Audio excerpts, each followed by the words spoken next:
Alright, so today I decided that I am going to be a tourist in my own city. Gagala tayo sa mga iba-ibang famous places dito sa Sydney City, sa mismong city. Pero, I don't think mapupuntahan ko lahat today. So, baka part 1, part 2. Ang bala ko ngayon ay sa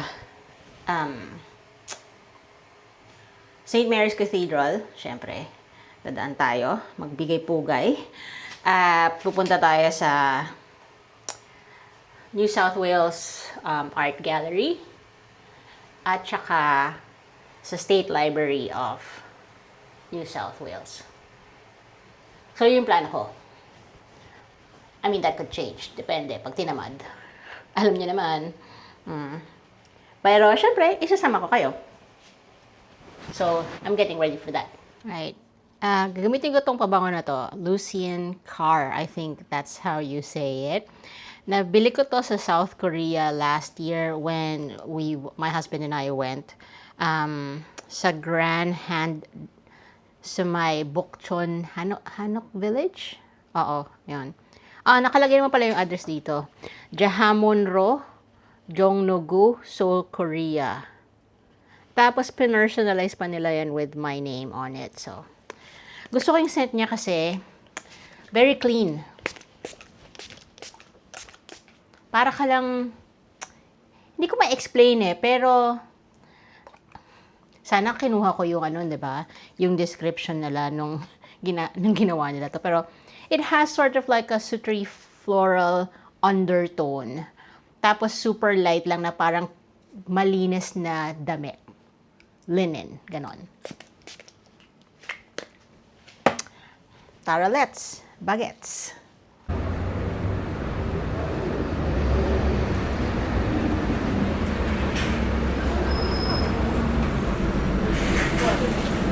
Ito yung part ng Hyde Park na bagong bukas lang ulit. Na-closed siya before for these renovations, pero bukas na siya ulit. Merong section where you have this like pathway na may trellis. So, may canopy ka ng vines. And then, maganda rin siyang vantage point para makakuha ng magandang picture ng St. Mary's Cathedral dito. Mukhang nire-renovate yung cathedral kasi may parang nakaharang na pangtakip. Pero maganda siya actually, yung nakaharang na pangtakip. Para siyang yung God and Man na painting. I'll show you.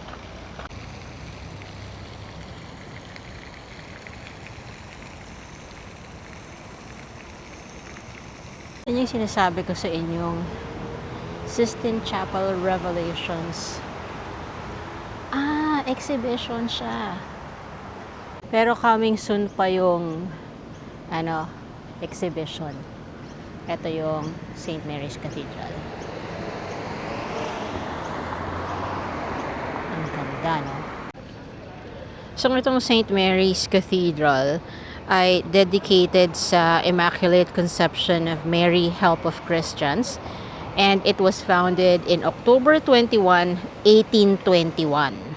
So, 205 years na siya. And it's unique kasi isa to sa mga simbahan na merong crypt sa ilalim.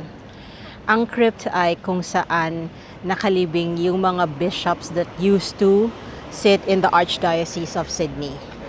So, pasok tayo sa loob.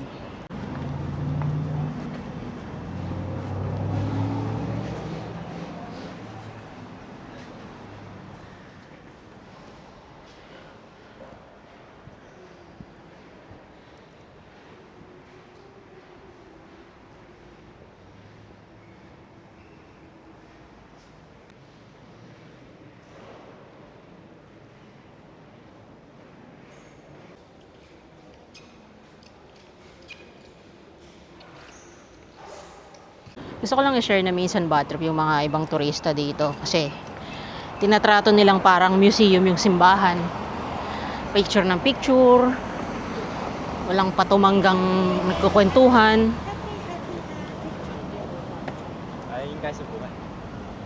It's a sacred space for Catholics. Pag pumupunta naman kami sa mga shrines nyo, temples nyo, marespeto din naman kami. Or at least ako. Hindi ko alam yung mga ibang Pilipino. Pero, oo, 'di ba? Kaya medyo bad trip pagka nakakakita ako ng ganon.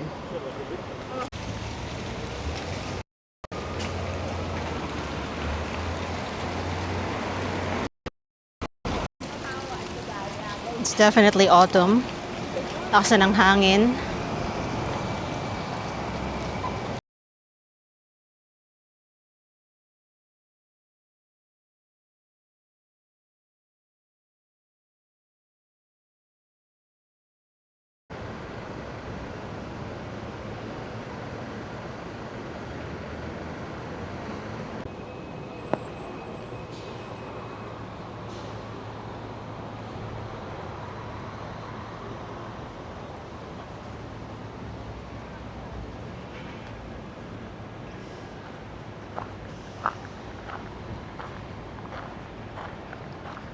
Maraming mga magagandang buildings surrounding the CBD. Isa sa mga gusto kong bagay dito sa Australia, particularly dito sa Sydney, is yung ang galing nilang maghalo ng heritage buildings next to modern architecture. Ito mo dito. So, isang side na to, puro siya mga, diba? Puro siya mga old. Tapos pag tapat mo doon, new buildings naman. So, right across the Sydney Royal Botanic Garden is the State Library of New South Wales. Ang ganda ng architecture. Oh.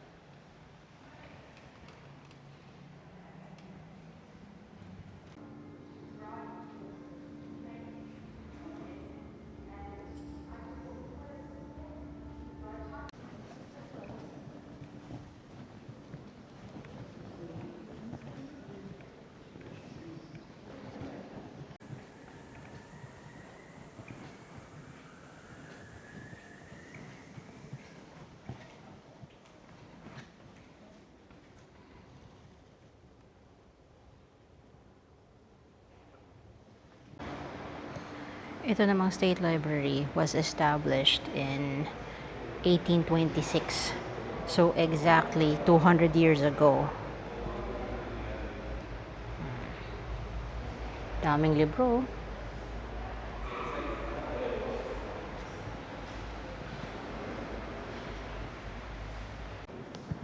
May mga iba-ibang exhibitions na available dito. Apart from actually looking at the books and reading. So, may Paper Universe, the book as art.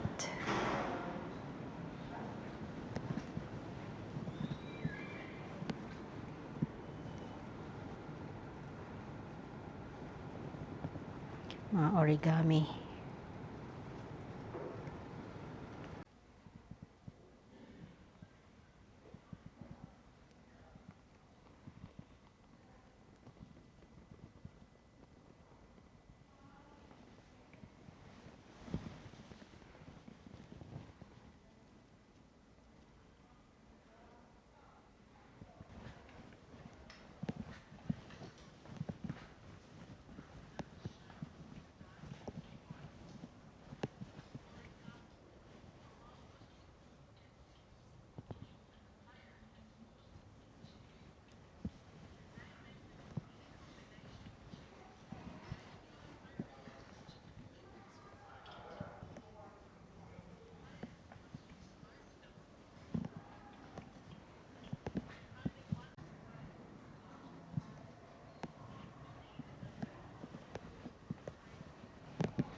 Meron silang space dito para gumawa ka ng sarili mong paper art.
Nandito na tayo sa mas bagong building at meron siyang public restroom sa loob.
Merong hidden alley dito sa George Street na merong mga restaurants. Merong award-winning ramen. Merong Tom Yum from Hell. Merong Spanish tequila bar. Pero, ang paborito kong puntahan dito ay itong dumpling bar. Yung menu nila, actually maraming variety eh. May mga combo pa.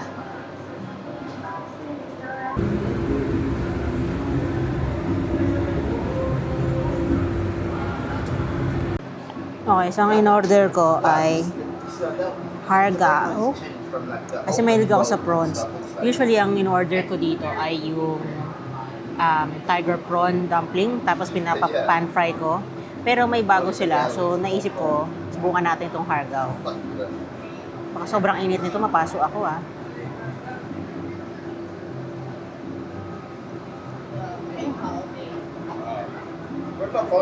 Sinamahan ko din ng barbecue pork bun.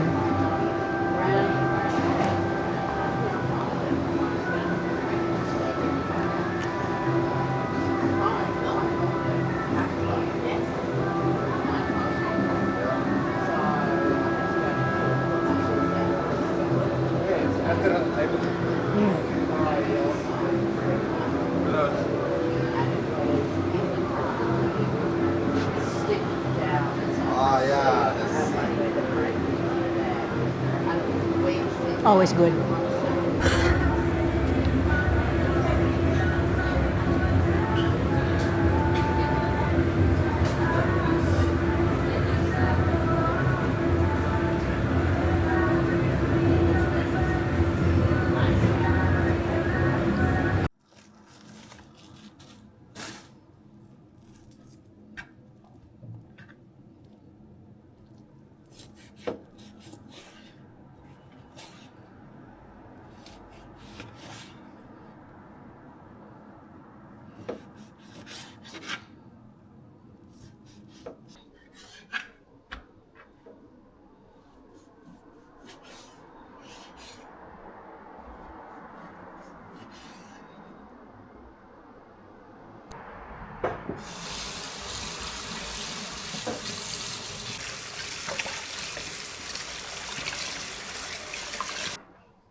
Kung nagtataka kayo kung bakit ako dito sa spare room magnanap, kasi yung main bedroom, pakita ko sa inyo ha.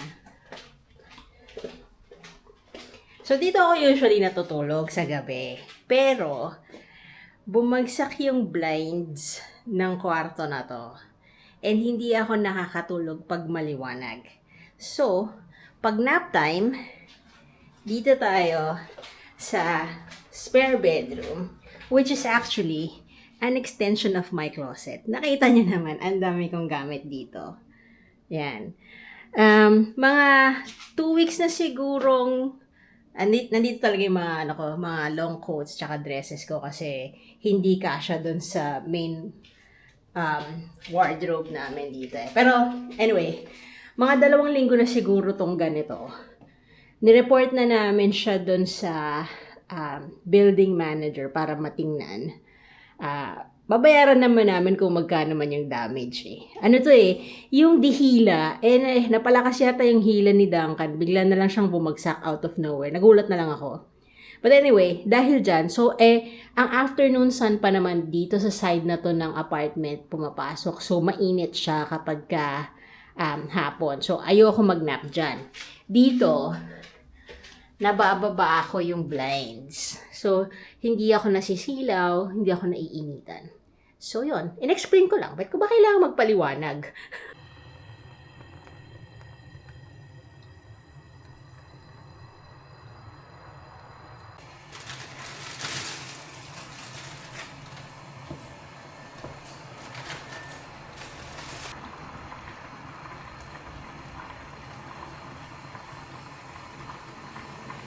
Only go to the most popular places, like the Golden Route. But I knew there was so much more to it. There are some insane views here.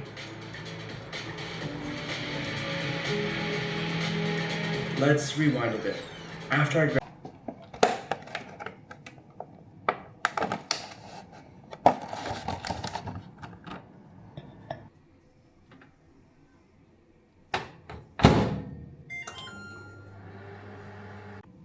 Ilagay ko muna yung cookie sa microwave for 30 seconds. Wala akong ice cream scooper kaya ganyan lang tayo. Di ba lang hindi aesthetic basta masarap? Di ba? Oh. Patong-patungan mo na lang ng maraming ice cream. Pistachio din yung ice cream, hindi lang yung cookie.